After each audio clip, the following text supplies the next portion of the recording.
NBN's telecast on January the 17th of its annual Sports Star of the Year award will break new ground, with up to 1.5 million people watching the prestigious telecast in one of the biggest award nights of its kind in Australia. And the judges have spent countless hours arriving at the final 13, from which the overall champion will be chosen. Once again, many different sports are represented, from Nick Wood, who served brilliantly at the end of last year to win the Billabong Pro in Hawaii and soar to the heady perch of number 12 in the world. Michelle Donoghue, a former Merewether lass now stationed at Byron Bay, had great success on the international surfing circuit with 2 tournament wins. Rachel McQuillan again played strongly, making the 4th round of the Australian Open and the semi-finals of the Queensland Open, reaching number 27 in the world. Charlene Machin came back from Japan with the World Karate Championship, and Brad Edwards of Armidale grabbed the World Gliding Championship after 12 days of competition. Scott Sunderland of Inverell won cycling events in Europe. Armidale's Sean Crichton won the World Student Games 3,000 metre steeplechase, and Grafton's Rhys Duncan won the World Open and Junior wave ski titles on the Gold Coast. Newcastle is also represented, with Stuart Deering being a permanent fixture in the Australian men's hockey team, and Donna Proctor just gets better as the years roll on.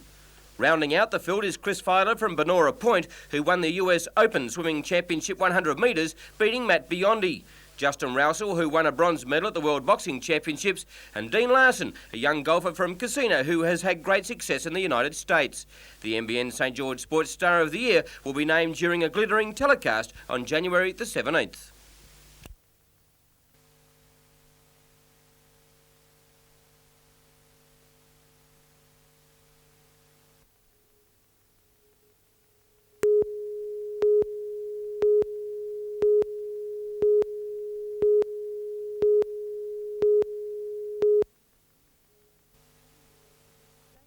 The exchange processes articles from Swansea to Taree to Murrurundi.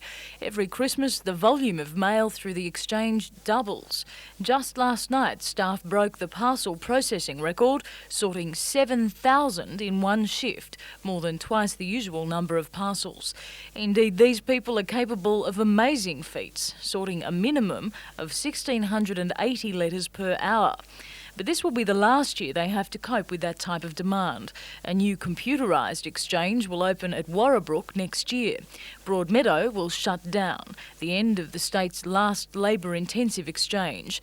But until then, it's business as usual at Broadmeadow, with Christmas mail expected to peak on Monday and Tuesday. But not all those well-intentioned cards necessarily reach their destination, and it's not the fault of Australia Post. Hundreds of cards like these go through the exchange each day, bound for Tracy and David, Mazza and Popeye, the Smiths, and Bill and Marguerite, somewhere.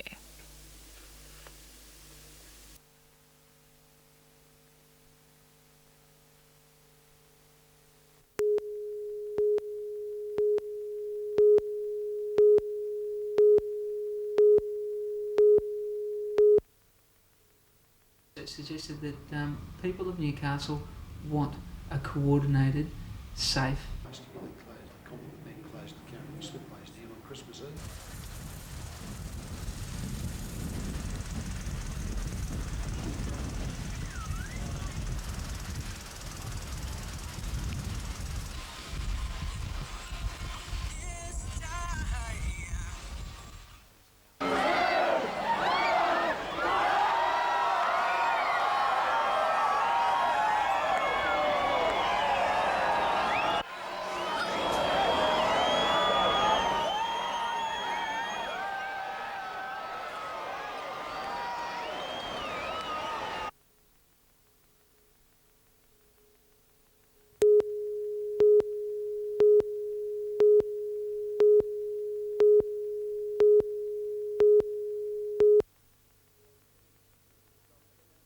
John Sendon from Brisbane was the overnight leader after shooting a brilliant 69 yesterday, and although unable to match that with his 74 today, only trails by a single shot. Brad Sullivan of the Oatlands Club in Sydney is also well in the hunt, bagging a 73 to go with his first round 71, and he's 2 off the pace. Last year's runner-up, Clark Joyce from Queensland, is starting to find his form at the right time. Today he carded a 71 to go with his first 18-hole 73, and he joins Sullivan on 144, as does Paul Aitchen. Defending champion Tony Mills from Western Australia, one of the longest hitters at Newcastle this week, just made the cut. Today a disastrous 78 to go with a 75, making the final 65 players by a single shot. But the man they must catch is Matthew King, who revelled in the conditions to fire a 68, and his two-round total of 142 sees him in the lead by a shot. The final 36 holes will be played over the weekend on a course that is standing up well to the soaking.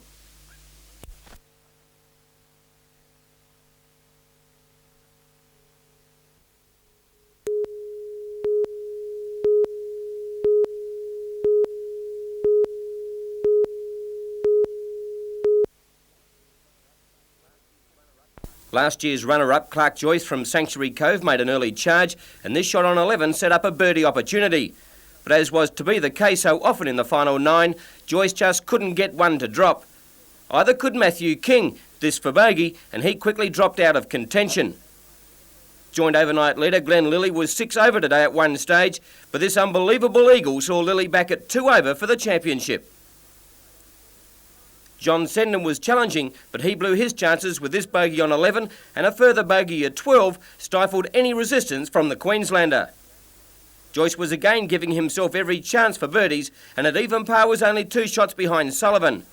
And Joyce will rue 3 three-putt greens on the back 9 that cost him any chance. While all those around him started to falter, Sullivan made a great save on 15 to remain at 2 under the card and enjoy a 3-shot buffer. He really put the nail in the coffin with a fabulous birdie on the 17th. And on the final hole emphasised his dominance of the tournament with another birdie to finish 5 under the card.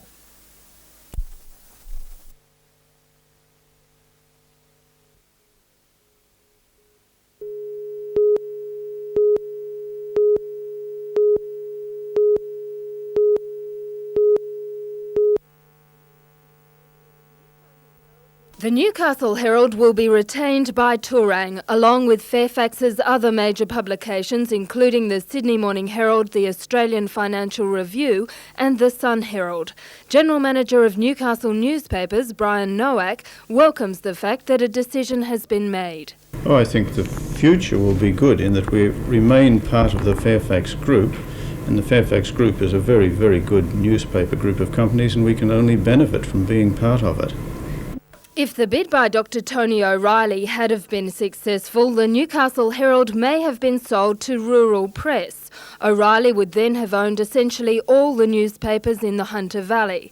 However, as part of the Tourang Group, Brian Nowak expects the Newcastle Herald to remain unchanged. I don't think that you buy good newspapers and then do anything which will damage them. So I suspect that we'll remain essentially as we are now, essentially the same sort of paper. The sale is expected to be finalised by Monday next week. Jane Anderson, NBN News.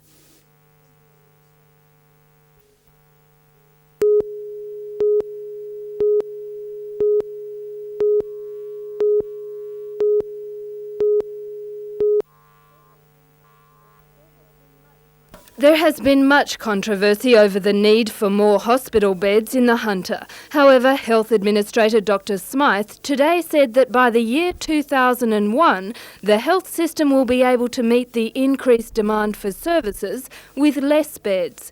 He says the average length of stay in hospitals has declined by 25% over the last decade, and it is expected to continue to fall. Importantly, taking into account this decline in length of stay and the change in technology, is we actually need less beds rather than more beds.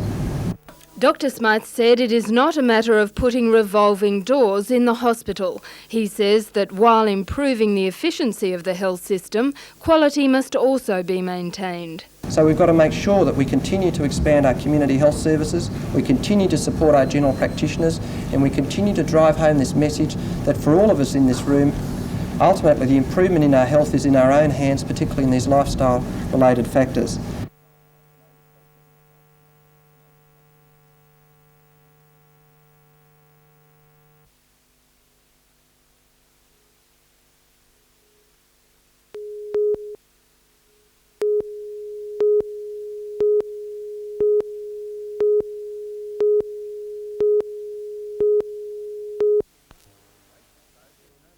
Waste disposal is no longer an out-of-sight, out-of-mind issue. An avalanche of garbage is bearing down on many of the state's councils.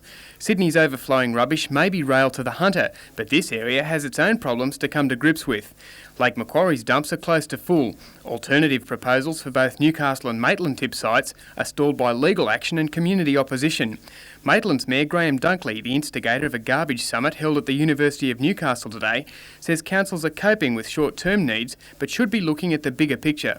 We work on a band-aid solution still, just as we did in 1930 and 1940. Some local councils were conspicuous by their absence at the meeting. Alderman Dunkley says a not in my backyard attitude prevails at both local government and community levels and believes the solution to the problem lies with cooperation and planning. I'm talking about long-term planning, where we can isolate sites, make sure that everybody knows that in 20 years' time that will become a dump site, and make all the planning provisions now or in the near future so that there is no environmental problem at that time.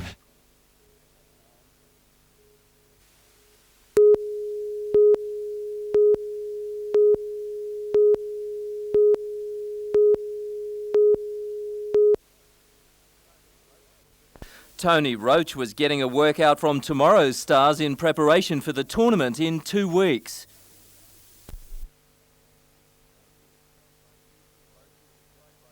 Roach will be joined by Newcombe, Rosewell and Brad Jewett in the Legends Games. Davis Cup star Wally Masur joins Lendl, Svensson and McEnroe in the main event.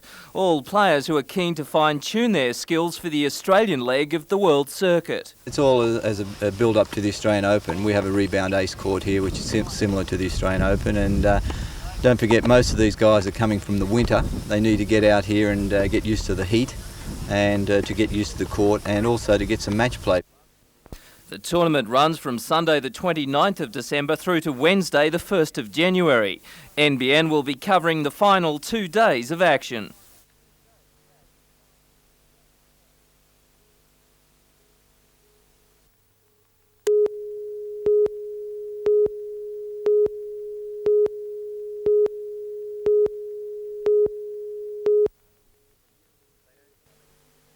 They don't come any bigger than this from the Steba factory in Taree. The 17-tonne, 15.8 metre craft took 6 months to build and was considered too large to cross the Harrington Bar at the mouth of the Manning River. Its first trip was a painstaking 5 hours journey by truck to Tuncurry. Once there, it was launched with the apparent ease of a family runabout.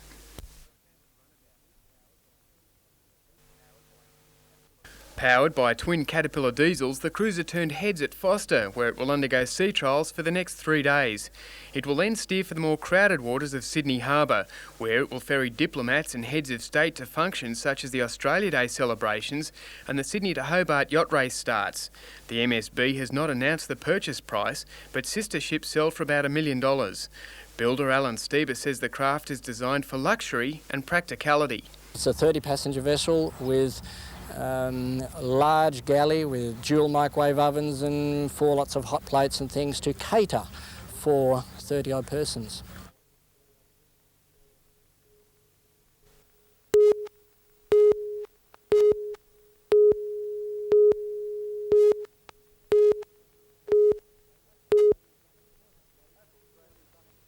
As Australia's unemployment rate has soared to 10.5% during the last quarter, the steel cities have been among the hardest hit. According to the survey, the combined job losses in Newcastle and Wollongong have accounted for 43% of employment cuts in New South Wales. And as for the chances of reducing unemployment levels in Newcastle, the Chamber of Manufacturers is pessimistic. The companies are still cutting their costs. They're still watching their overtime. There's very little overtime being worked. They're still allowing their stocks to run down. And there isn't the confidence there amongst employers to increase their labour costs by employing more people. But Mr Latham says the survey holds some hope for improving business conditions in the area. Companies are starting to spend more money on plant and equipment, and that's a good sign that things are going quite well. Sales is up in Newcastle, productivity is up, export sales are starting to show a slight improvement. The survey's starkest prediction is 11% unemployment nationally by next Easter, a figure that doesn't surprise the unemployed. Well, it's just the way things are going. Things don't seem to be improving that quickly. That's all there is to it. Rubbing salt into the unemployment wound, the survey indicates that an above average 11.4% of manufacturing companies are considering moving out of Newcastle.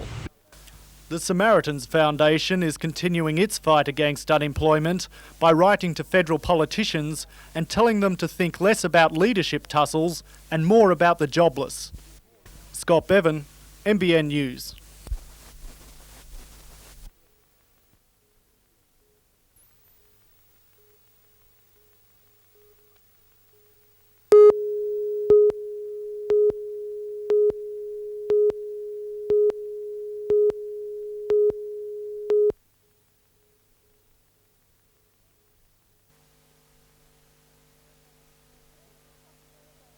The Christmas shopping merry-go-round, well, all of us have to get on it, but what are people doing in the middle of a recession? Cut down a lot this year because it's got a bit more expensive. What have you been buying people this year? Clothes, chocolates, not much. More practical things rather than knickknacks, that sort of thing. Has the recession had any impact on your Christmas buying? Not me personally, but a lot of people, yes, for sure. Oh, well, we've been buying clothing mainly. Have you been buying cheaper items this year than perhaps in previous years? Well, we look for the bargains if there are any around. Retailers agree. They say people are still buying, but are looking out for lower priced items. Jewellery and cosmetics remain a popular gift choice, and kids aren't missing out, with toy sales as popular as ever. Sales of underwear and socks, though, have soared, while towels have also been a big seller. But the recession can't be all bad. If we're getting new underwear and new socks and lots of perfume for Christmas, then we're really going to come into 1992 smelling like a rose.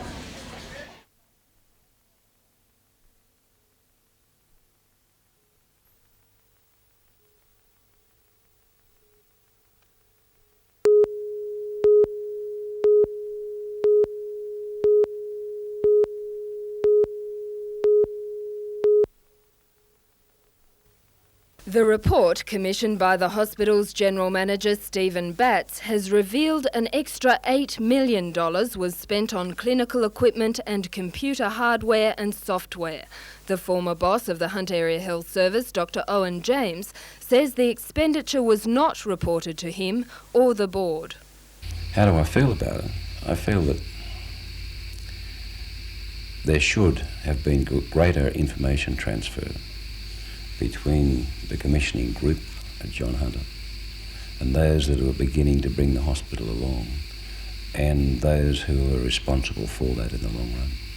Dr. James and the board of the Hunter Area Health Service were sacked in August by the minister after it was discovered that the area was running over budget by $500,000 every week.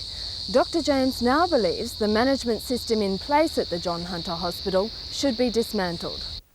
The report was compiled by 3 members of the John Hunter's commissioning team. One of them was the hospital's equipment officer, Catherine James, who is also Dr. James's wife. She was a member of the committee not because she was my wife, but because she was the equipping officer of the hospital. She was the agent by which things were acquired, not the person who ordered them or sanctioned that order. The acting general manager of the John Hunter Hospital, Robert Butimont, says the report has only recently been received by management and the findings will be considered in the next few weeks. Jane Anderson, NBN News.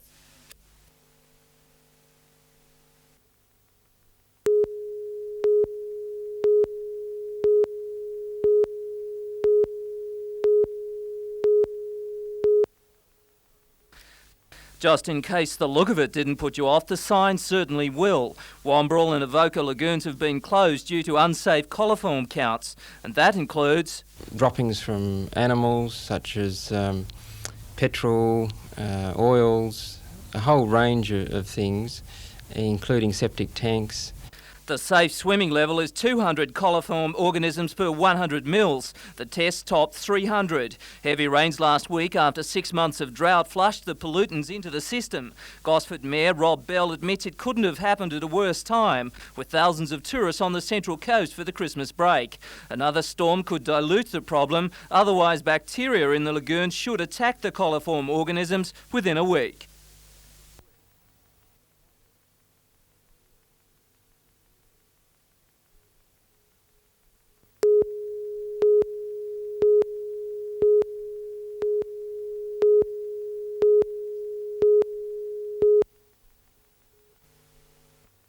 The 4 guns, each weighing 5 tonnes, were discovered in scrap metal from the old Walsh Island dockyard, where they were being used in a hydraulic pressing system to form steel plates. The Public Works Department has restored them to their former glory when they represented a fearsome threat to potential invaders. The guns have been returned to Fort Scratchley, where they were originally emplaced in the 1870s. Public Works employees even rebuilt the gun carriages from scratch. We measured them up and then tried our best to make an identical copy of the originals. The Military Museum at Fort Scratchley now owns the biggest single collection of 80-pounder muzzle loaders in Australia. We hope to be able to put them back into as close as possible to the original emplacements and actually show people what the fort was actually like when it was first constructed. The guns were rushed to Newcastle in 1878 amid fears that Russia and England were about to go to war. Recent research has shown that if war broke out, the Russians had every intention of attacking Newcastle, both to plunder the coal reserves and draw the British fleet away from European waters. Fortunately, that war didn't eventuate, but Newcastle now has an enduring reminder of a very different time. Tom Hilston, NBN News.